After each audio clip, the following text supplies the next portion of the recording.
Hola, bienvenidos al canal de Daimoné.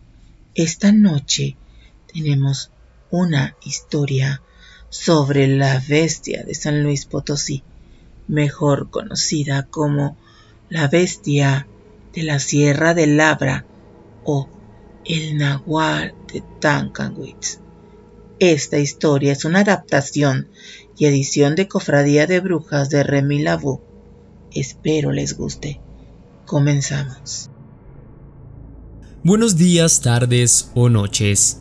Esto me lo contaron unos jornaleros cuando fui a San Luis Potosí, en mi época como militar. Por obvias razones, no puedo revelar ciertas cosas ni nombres de las personas involucradas durante mi estadía en el GAFE, Grupo Aeromóvil de Fuerzas Especiales. Nos tocó esa zona para un entrenamiento de patrulla y reconocimiento, debido a que en la zona se reportó la desaparición de 3 muchachos que se extraviaron en circunstancias muy misteriosas en la zona de Tancanwitz. Fue un caso muy sonado y curiosamente no ha sido el único. Según supe, allá por él, esto me fue relatado mientras hacíamos las partidas de búsqueda, aunque no se ponían de acuerdo, pues los pastores decían que parecía un lobo gigante, los jornaleros decían que quizás era un nahual. Todos concordaban en algo: esa bestia era extremadamente peligrosa y comía seres humanos. Nos adentramos a toda esa zona, pero no pudimos sino ver rastros de animales y personas en ese sitio, aunque sí escuchábamos alaridos y aullidos aterradores. Esto fue en Ciudad Valles, cerca de la Sierra del Abra de la Huasteca Potosina. En los escarpados confines de la Sierra de Tancanwitz, antes de arribar al municipio de Ciudad Valles en San Luis Potosí, México, hay un extraño ser de enormes proporciones que ha sido visto por campistas y personas que manejan durante la noche en la carretera que lleva a ese municipio. Según me contaron los lugareños, la leyenda cuenta que ese ser es una especie de nahual muy inusual y temible, y quienes se aventuran a una excursión en esos dominios de selva densa ya no vuelven a ser vistos jamás. 3 jóvenes excursionistas de la localidad desaparecieron en misteriosas circunstancias, a escasos metros de la entrada principal a la municipalidad.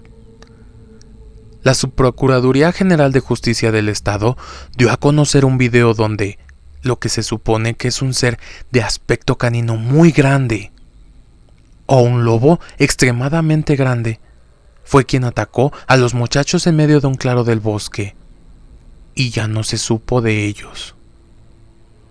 El caso de la desaparición de Luis Enrique P., de 18 años de edad, Kevin de Rafael G., de 17, y de Maximiliano A., de 19, ha tomado nuevos rumbos, porque lo primero que se creyó como un secuestro de la delincuencia organizada, ahora parece ser el encuentro desafortunado de 2 muchachos con una bestia misteriosa de gran tamaño que les habría dado caza a los infortunados jóvenes.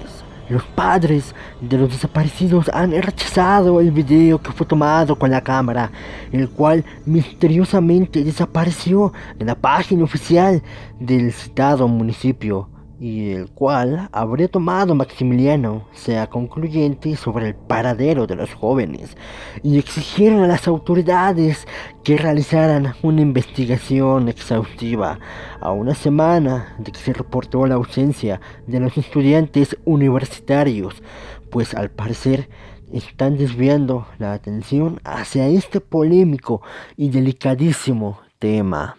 Originalmente, los 3 excursionistas irían de camping a una parte alta de la Sierra de Tancanwitz, esto de acuerdo con el relato de los angustiados padres. Sin embargo, después de que no supieron nada de ellos durante más de 24 horas vía celular o redes sociales, reportaron al sistema 066 su desaparición.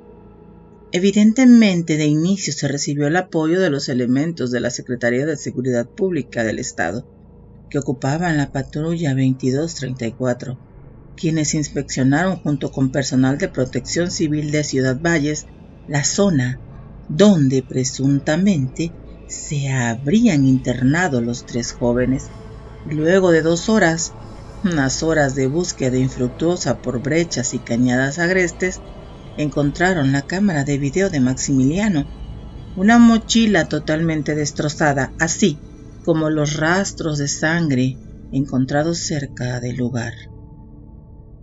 Al ver la cámara se dispusieron a, obviamente, checar el contenido de la misma, mostrando al inicio la algarabía de los jóvenes en algunos recorridos e interacciones rumbo a su destino, sin imaginar en esa cámara verían los momentos finales de sus adorados hijos. En una parte del video se ve la figura de un ser humanoide, muy robusto y de gran estatura, con rasgos animales, semejantes a los de un lobo, que se mueve con mucha rapidez y que parece perseguir a los jóvenes.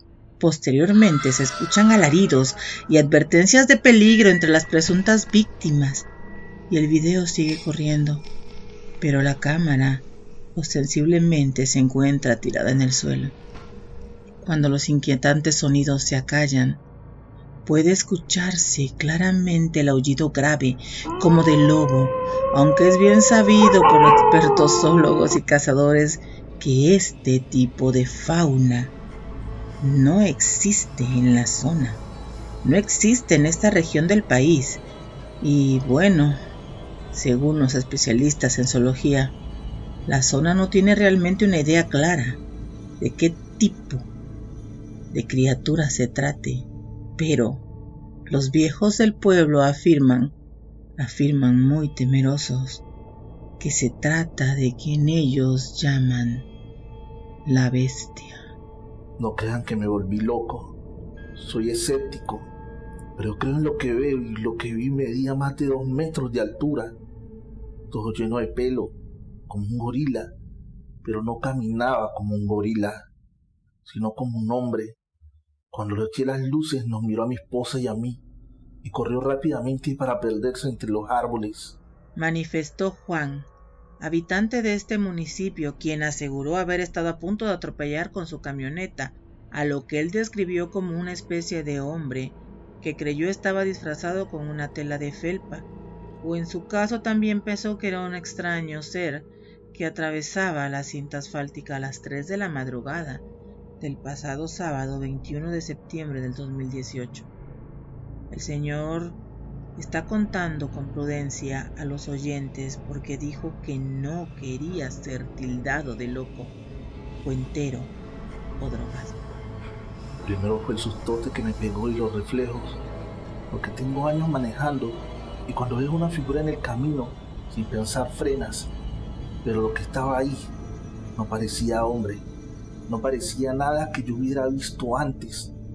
Narró que después de aplicar el freno de su camioneta, él colió de manera peligrosa y la criatura se quedó un momento ahí observando a los ocupantes de la cabina y enseguida se internó a la densa selva de la sierra. Pero no caminaba como usted o como yo, no, se ponía joronche y sus piernas lo llevaban mucho más rápido de lo que puede andar un hombre.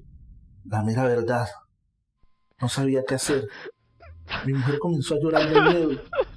Ella sí cree en esas cosas de nahuales y de espanto, pues ella es de Tancanhuiz, yo no. A mí me caen gordas las historias de ovnis y no sé qué tanto, pero eso yo lo vi con mis propios ojos y créame que es muy difícil ver algo y no creerlo. Luego de calmar parcialmente a su mujer, quien continuaba sollozando y sumamente espantada, le pedía que no pasara nuevamente por ese lugar.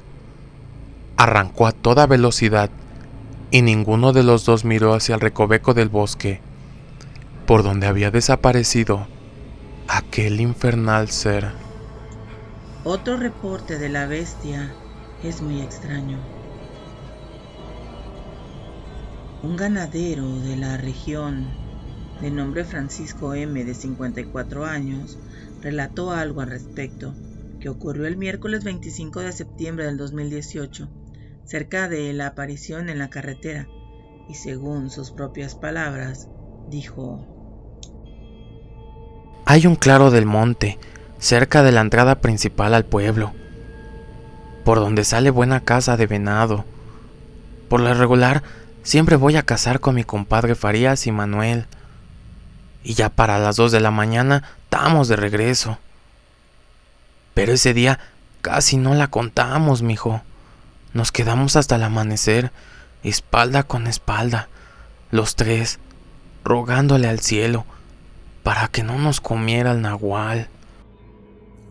La criatura que don Francisco M. escribió como nahual es muy parecida a la encontrada en medio de la carretera el 21 de septiembre de ese año, por Juan y su atemorizada esposa, con la diferencia de que lo que observó el cazador fue un acto tan brutal y sangriento que asegura quisiera poder olvidar. Cabe mencionar que el señor Francisco es un hombre de brazos fuertes y de mirada fija. Tiene las manos callosas por el trabajo duro del rancho que heredó de su padre, y cualquiera creería que esas manos fuertes y recias no titubearían ante nada ni nadie. Pero conforme avanzaba la plática, los dedos de don Francisco temblaban y sus ojos se tornaban vidriosos, casi en el llanto, suplicando no volver a ver jamás lo que se había plantado frente a ellos algunas noches atrás. Luego de una larga y engorrosa noche de rastrear al mazate, mejor conocido como venado de cola blanca, por cierto, una especie que se encuentra protegida por el gobierno federal, y de aguardar pacientemente cerca de un arroyo sinuoso, bordeado por piedras quebradas por el tiempo, la ansiada y tan esperada presa de la noche apareció con la velocidad y la delicadeza de una bailarina. Los compadres estaban perfectamente sincronizados. Solo una palmada en el hombro de Francisco M. de parte de su compadre Farías para que el primero levantara su 3006 y lo apoyara en su hombro. Lo demás era sencillo, o eso creían ellos. Era un hermoso ejemplar, como de 80 kilos, ya adulto, con buen estado. Tengo buena vista. De hecho, nunca he usado lentes ni para leer. Por eso sé perfectamente lo que miré. La noche no era completamente oscura, por la luna creciente, y calculé que le daban el merito pescuezo. Pero me ganó el nahual. Le juro y le perjuro que era una criatura de enorme talla. Saltó sobre el ciervo y lo tumbó como si no pesara nada. Gruñía como un perro grande o un lobo. Abrazó el costillar de su presa y le comenzó a arrancar pedazos de carne del cuello. ¿Ha oído cómo le hacen los venados cuando están acorralados? Uno cree que no hacen ruido, pero sí, ellos chillan como silbando. Pero ese sonido que hacía era diferente. Nunca lo había oído. Eso era puro miedo.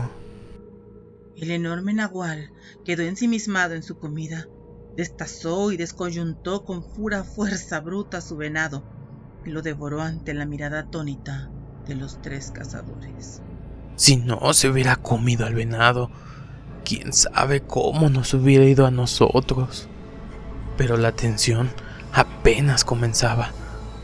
Cuando parecía saciar su voraz hambre, la enorme bestia olfateaba a su alrededor y gruñía con insistencia.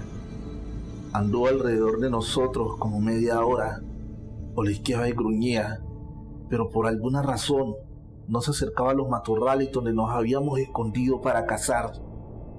Más bien era como si nos advirtiera que ahí andaba y que ese era su territorio. Perdí la oportunidad de dispararle cuando estaba comiéndose al venado y ya no podía arriesgarme a disparar a las ramas, porque ¿y si no le daba? nos hubiera hecho pedazos o algo mucho peor. Luego de un rato, el ser pareció correr y alejarse por donde había aparecido el venado recién devorado. Muertos de miedo, los compadres regresaron sobre sus pasos y en lugar de ponerse de acuerdo sobre la próxima excursión de cacería, se propusieron olvidarse de regresar al monte por mucho tiempo.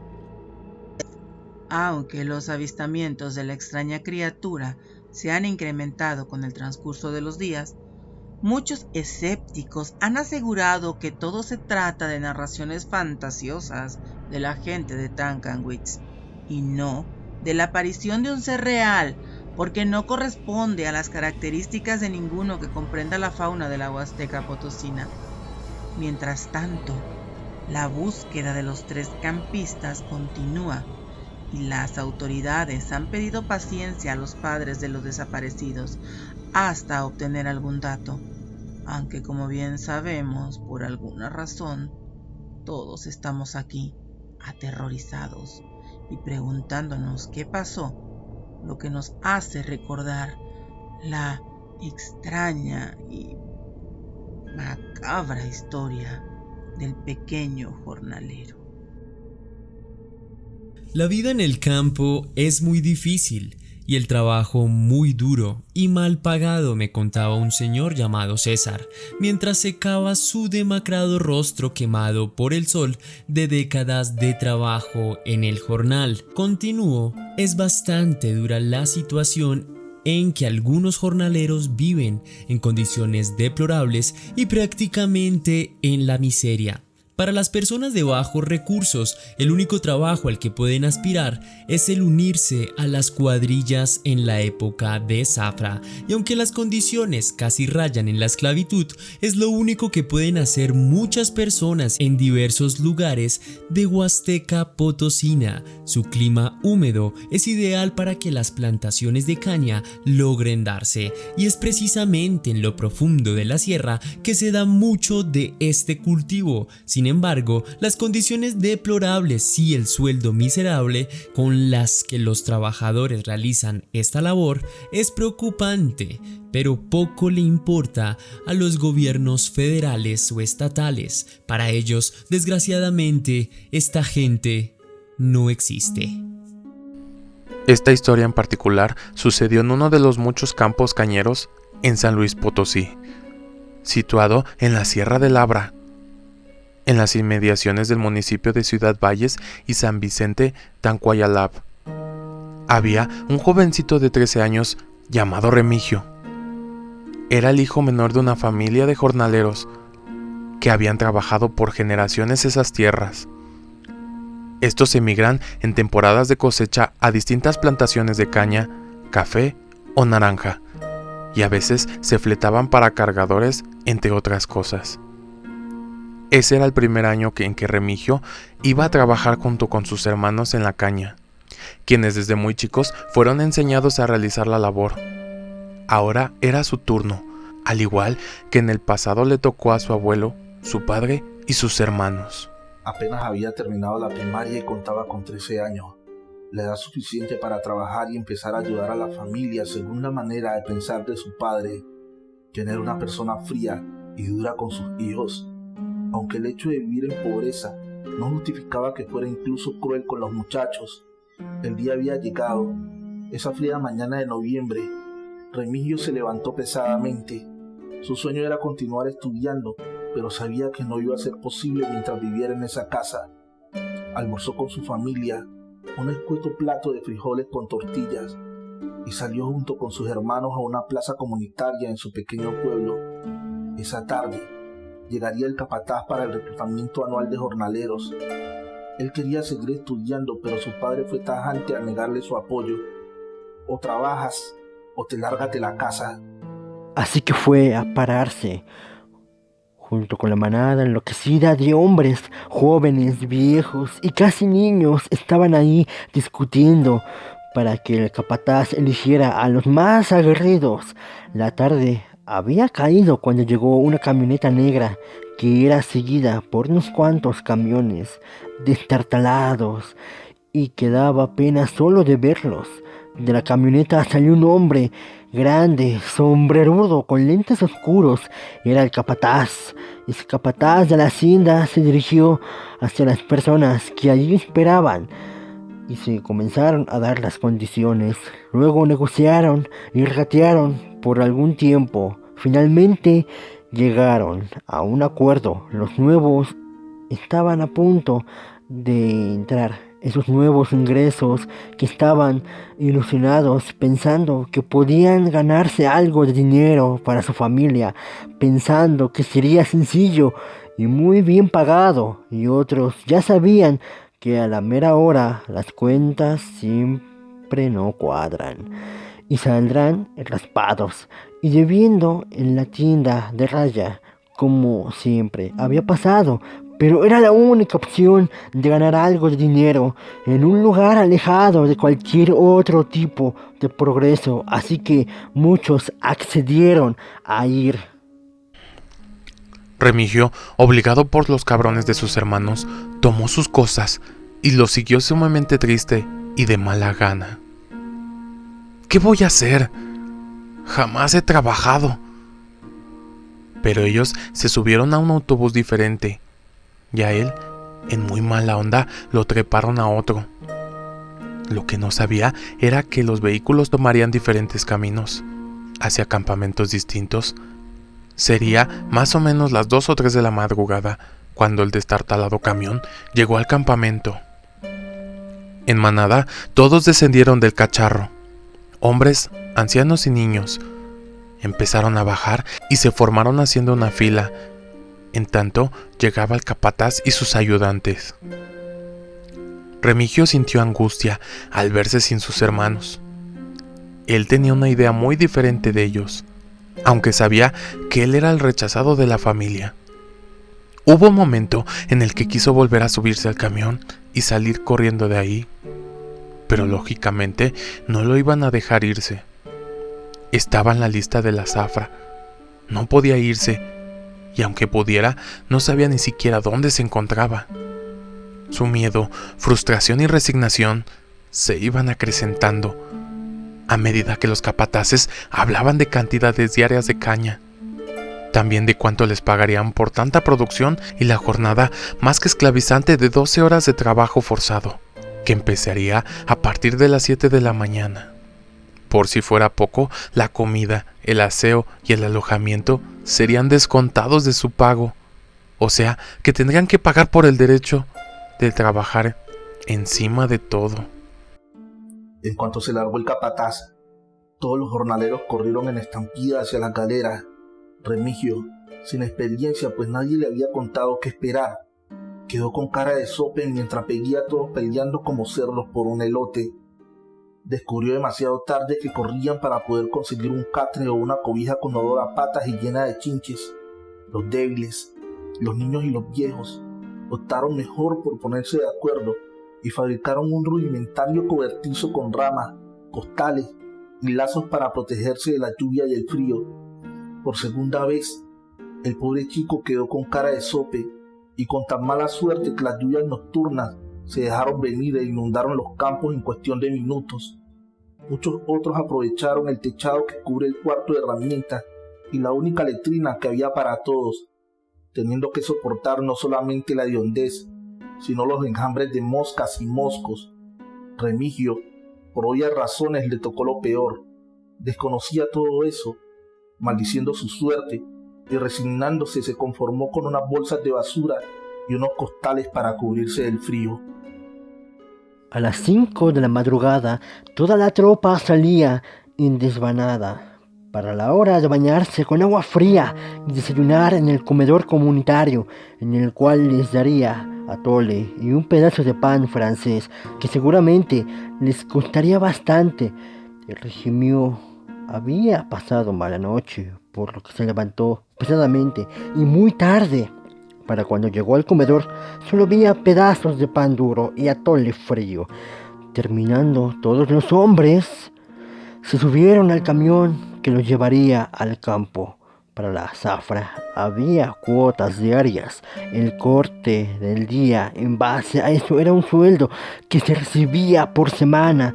Nuestro pequeño amigo no tenía una maldita idea de cómo usar el machete, y después de horas de casi amputarse y medio matarse varias veces, sus manos al final de la jornada terminaron ampolladas.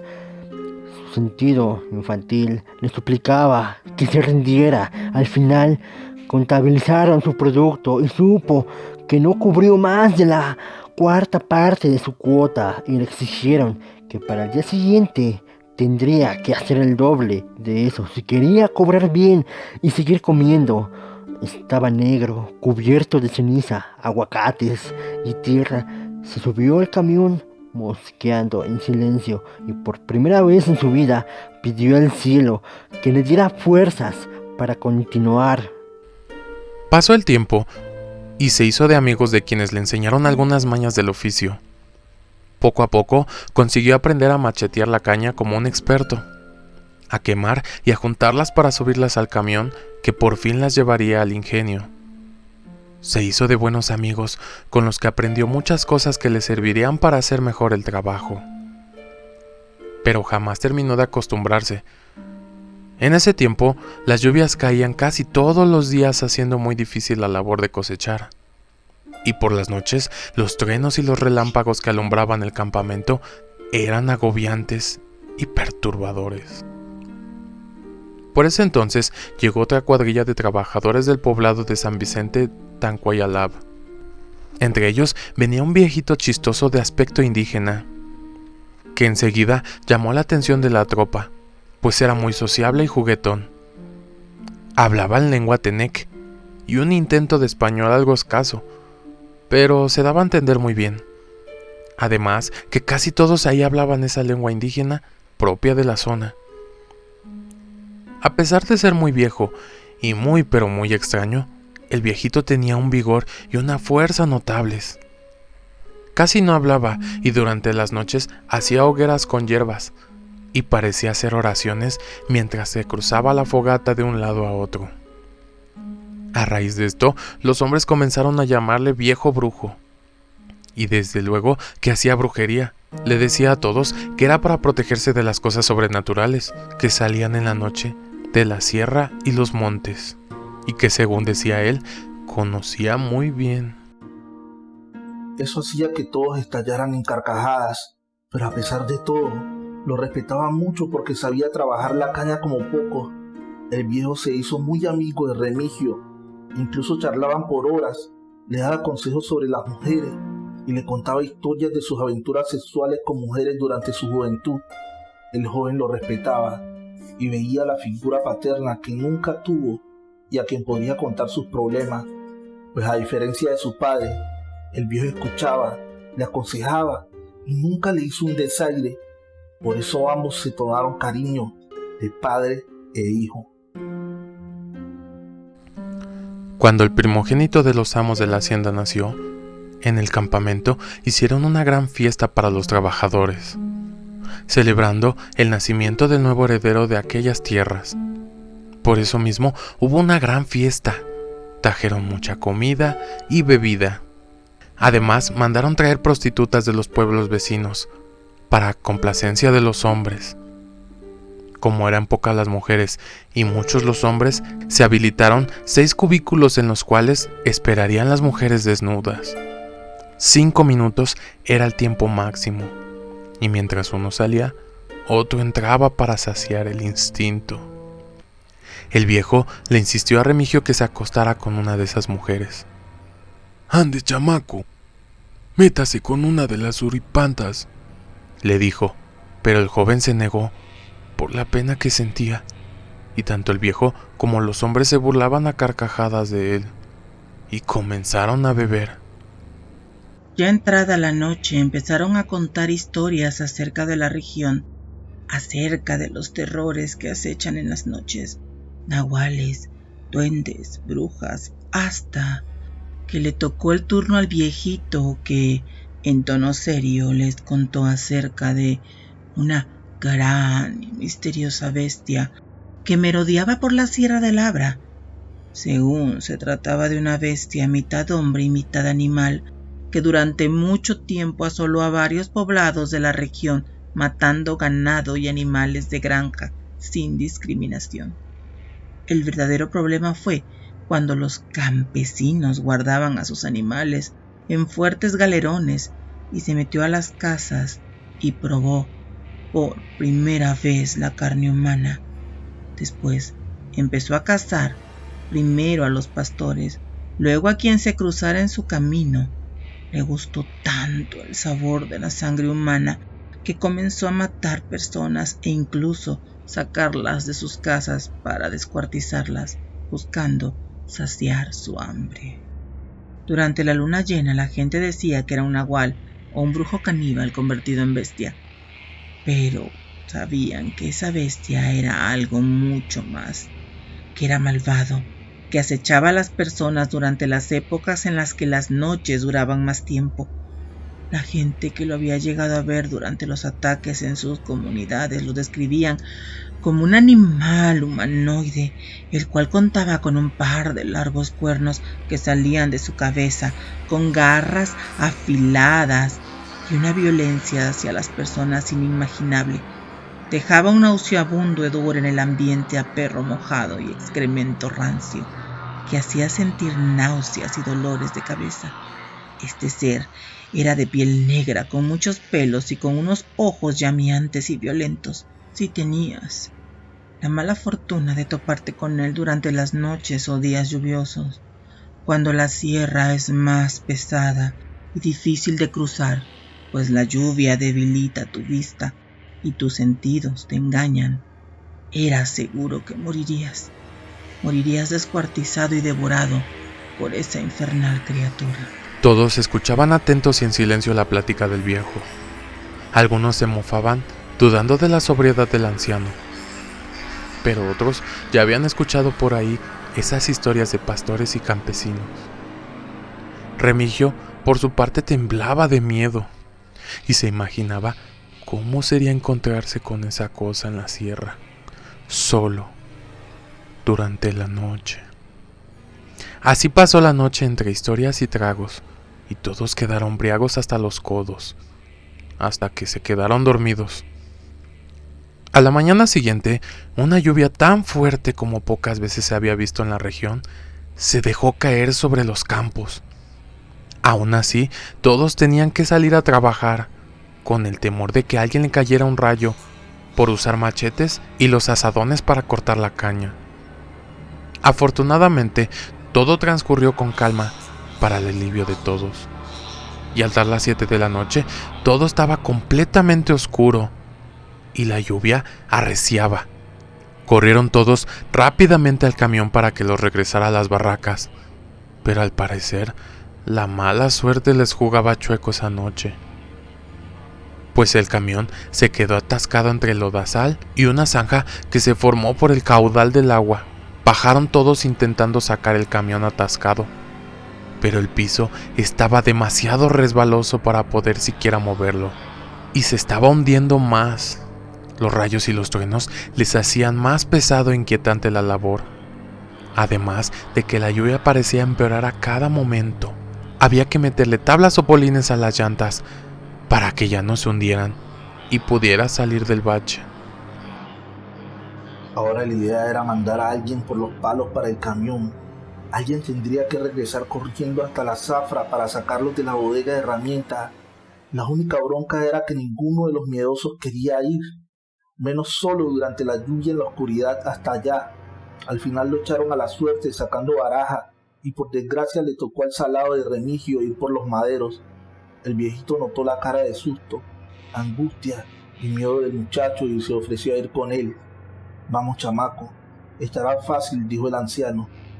Sin pensarlo más salieron corriendo por el medio del campo y entre el barro espeso y pegajoso que se formó a causa de la lluvia. El tiempo pasaba y no regresaban. Entre tanto, los hombres que se quedaron decidieron que habían esperado demasiado. Entre todos balanceaban el camión de lado a lado. Hicieron grandes esfuerzos para sacar el camión empujándose por ambos flancos, y cuando por fin lo lograron, aún no había regresado el niño y el viejo. Nadie quiso quedarse a esperarlos, porque hacía demasiado frío. Estaban todos sucios, mojados, y además se morían de hambre, sin mencionar que ya eran muy tarde, pues ya pasaban de las 11:30 de la noche. Así que tomaron la decisión de irse y dejarlos a su suerte. Podrían optar por pasar la noche en la bodega o caminar algunos kilómetros hacia las galeras, riéndose a carcajadas por haber hecho esa maldad.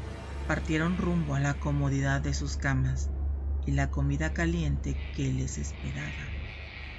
A la mañana siguiente volvieron todos al campo igual que todos los días, incluso riéndose porque pensaban que encontrarían abrazados al viejo y al joven encerrados en la bodega de herramientas. Pero al llegar y revisar el lugar se dieron cuenta de que estaba cerrado y que no había señales de nadie por ninguna parte, y de que ese día no sería igual a todos los días anteriores. Se les hizo muy extraño y comenzaron a preocuparse, imaginando que quizás se habrían extraviado o estarían heridos en algún lugar, pero de camino de ida y vuelta tampoco se encontraron con ninguno de ellos. Nombraron un equipo de búsqueda y se organizaron para localizar a los 2 trabajadores perdidos, pero sin éxito. No había señales ni rastros de ninguno, no aparecían por ninguna parte. Finalmente pensaron que quizás se habían cruzado en el camino sin ser vistos o que se habían regresado a pie, y mientras tanto continuaron con sus ocupaciones normales. A eso del mediodía, que uno de los jornaleros gritó aterrado y espantando también a los demás, se alertaron. Pensaban que quizás se había topado con alguna serpiente o tarántulas que abundan por esos lugares, o que quizá lo había picado alguno de estos animales. Corrieron al origen de aquel grito y al ver el estado de aquel hombre totalmente aterrorizado y balbuceando cosas sin sentido, totalmente en shock, señalando hacia el fondo de un cañaveral, se internaron para descubrir la razón del horror que había descubierto aquel hombre. Cuando hicieron a un lado las cañas crecidas, unos hombres gritaron de igual manera que su compañero, ante la impresión de haber descubierto los sangrientos despojos de una persona en medio de aquel campo. Aquello que encontraron no era más que una masa informe y sanguinolienta. Lo que antes habría sido un ser humano, ahora era un túmulo de carne, tripas y huesos quebrados. Había sido abierto en el canal y todos los órganos habían sido violentamente extraídos de sus entrañas y se veían masticados con una saña inaudita. Partes del cerebro y el pequeño cráneo sin piel estaban acomodados en una forma enfermiza y macabra sobre un montón de hierba, y parecía reírse de todos con sus cuencas de sus ojos vacías y los casi infantiles dientes en hilera llenos de sangre, lo que denotaba malicia, crueldad e inteligencia en esa bestia. Jamás se encontraron los brazos ni las piernas, pero por todas partes, en cambio, había pelos y montones de excrementos de algún tipo de animal esparcidos por todo lugar. Aquello hizo vomitar a algunos de los presentes, y otros, temerosos, afirmaban sin tapujos que había sido la bestia que esa noche les había contado el viejo brujo. Se dio parte a las autoridades, quienes luego llegaron a levantar los pocos despojos que quedaba de la persona. Los legistas determinaron por los jirones de ropa y algunas pertenencias que los restos pertenecían al pequeño Remigio, quien había sido brutalmente descuartizado y casi totalmente devorado por un animal desconocido. Muchos de los jornaleros pensaban que el asesino había sido el viejo brujo, quien se había transformado en la bestia, matando al jovencito, así que tomaron unos palos para irlo a buscar. Sin embargo, esa hipótesis se vino abajo cuando hallaron el cadáver del anciano. Este estaba atravesado en un árbol y le habían devorado las piernas hasta dejar solamente los huesos. En su rostro estaba marcada una grotesca mueca de terror que fue causa de pesadillas de muchos de los testigos por largo tiempo. No sabían exactamente qué le había pasado, pero era evidente que estaba huyendo despavorido de algo, lo que se confirmó por la gente y las investigaciones y el rigor mortis mostrado por el cadáver debido a la lluvia, la oscuridad y el miedo. Pensó que treparse a ese árbol era su única salida y por desgracia quedó atrapado a merced de la bestia. Al quererse trepar en el árbol solamente le arrancó la carne de las piernas, aunque no determinaron por qué huía. Todos sabían perfectamente que escapaba de ese demoníaco monstruo.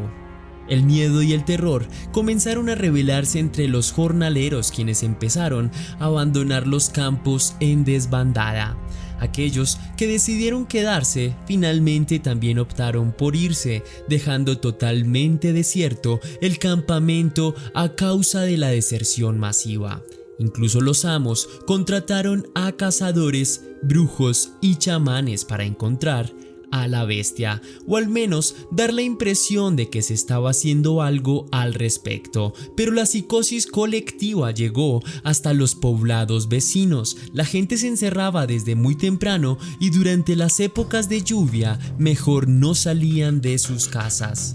Se dice que la bestia de San Luis Potosí nunca fue abatida ni capturada, y cuenta la gente que aún merodea en los campos de caña durante la época de lluvia, y que según la leyenda, cuando escuches gruñidos y puedas ver las ánimas de los jornaleros muertos en ciertas partes del campo, es una advertencia de que no debes continuar por esos caminos o corres el riesgo de ser descuartizado y devorado, igual que el pobre Remigio y los excursionistas perdidos.